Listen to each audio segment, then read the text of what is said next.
இன்றைய வாக்கு, கர்த்தர் உங்களை சிறுமைப்படுத்துவதில்லை என்று ஆண்டவர் சொல்லுகிறார்.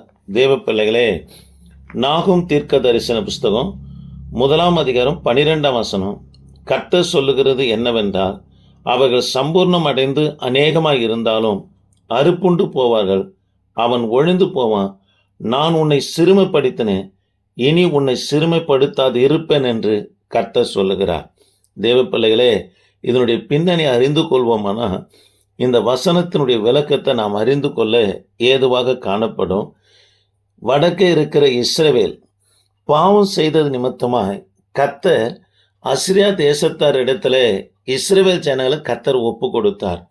தேவ பிள்ளைகளே, இப்போது கர்த்தர் சொல்றாரு, அவர்கள் சம்பூர்ணம் அடைந்து அநேகமாக இருந்தாலும், அதாவது அசிரிய தேசத்தார் சம்பூர்ணம் அடைந்து அநேகராக இருந்து உன்னை நெருக்கினாலும் உன்னை ஒடுக்கினாலும் அவர்கள் அறுப்புண்டு போவாங்க.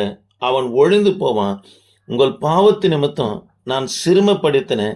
ஆண்டவர் சொல்றார் இஸ்ரவேல் ஜனங்களை பார்த்து, இனி உங்களை சிறுமைப்படுத்தாது இருப்பேன் என்று கர்த்தர் சொல்லுகிறார். அது மாத்திரமல்ல, நாகும் 1:13 அசிரியாவை குறித்து சொல்றாரு, இப்பொழுது நான் உங்கள் மேல் இருக்கின்ற அவன் நுகத்தை முறித்து, அசிரிய தேசத்தார் ஏற்றின நுகங்கள், பாரங்கள், பிரச்சனைகள், போராட்டங்கள் இவைகளை முறித்து உன் கட்டுகளை அறுப்பேன் என்று சொல்லுகிறார்.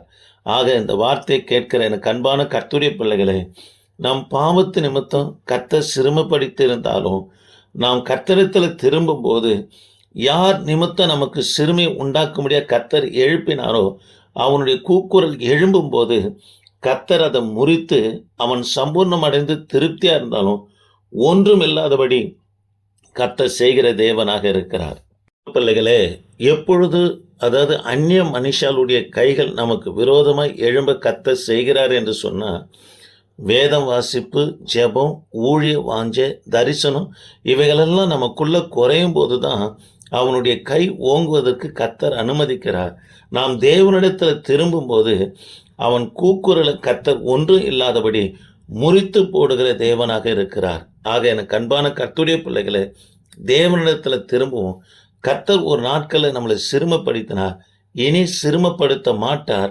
அது மாத்திரம் இல்லை, அவர்கள் சம்பூர்ணம் அடைந்து திருப்தியா இருந்தாலும் கர்த்தர் அவர்களை முறித்து போடுவார்.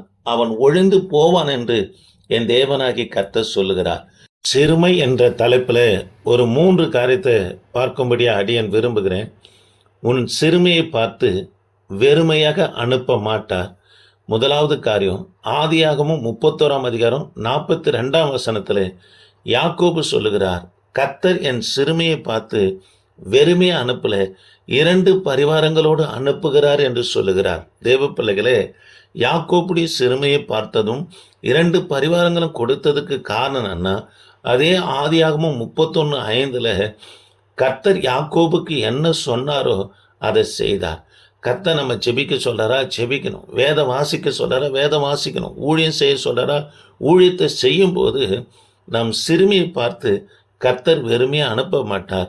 2 பரிவாரங்களை தருகிற தேவனாக இருக்கிறார். 2வது, பாவம் நம்ம சிறுமைப்படுத்தும். நியாயாதிபதிகளின் புத்தகம் 16:19 சிம்சோனை விட்டு மகா பலன் நீங்கிற்று என்று சொல்லி பார்க்கிறோம். தேவ பிள்ளைகளே, பராக்கிரமசாலியாய் காணப்பட்ட சிம்சனுக்குள்ள இருந்த பரிசுத்த ஆவியானவர் தான் அவருக்குள்ள இருந்து பலத்த காரியங்களை செய்தார். அவர் பாவம் செய்த உடனே மகா பலனாகி பரிசுத்த ஆவியானவர் அவரை விட்டு விலகின உடனே பெலிஸ்தியர் அவரை சிறுமைப்படுத்த தொடங்குறத பார்க்கிறோம். ஆக பாவம் ஒரு மனுஷனுக்குள்ள ஒரு ஊழியத்துக்குள்ள வருமானா அவர்கள் ஊழியமும் சரி அந்த குடும்பமும் சரி சிறுமைப்படுத்த கர்த்தர் நம்ம செய்திடுவார். ஆகவே பாவம் நம்ம குடும்பத்திலும் ஊழியத்திலும் பிரவேசியாதபடி பாதுகாத்து கொள்வோம். கர்த்தர் நம்மளை ஆஸ்வதிப்பார். 3வது, சிறுமையும் நிந்தனைக்குள்ள ஆக்காதபடி எருசலேம் அலங்கம் கட்டுவோம் என்று நெகேமியா 2:17 வரைக்கும் சொல்லுகிறத பார்க்கிறோம். தேவ பிள்ளைகளே, இஸ்ரவேல் ஜனங்களுக்குள்ள சிறுமையும் பிற்பாடு நிந்தனைக்குள்ளாகவும் மற்றவர்களால் பரியாசத்துக்குள்ளாகவும் காணப்பட்டாங்க.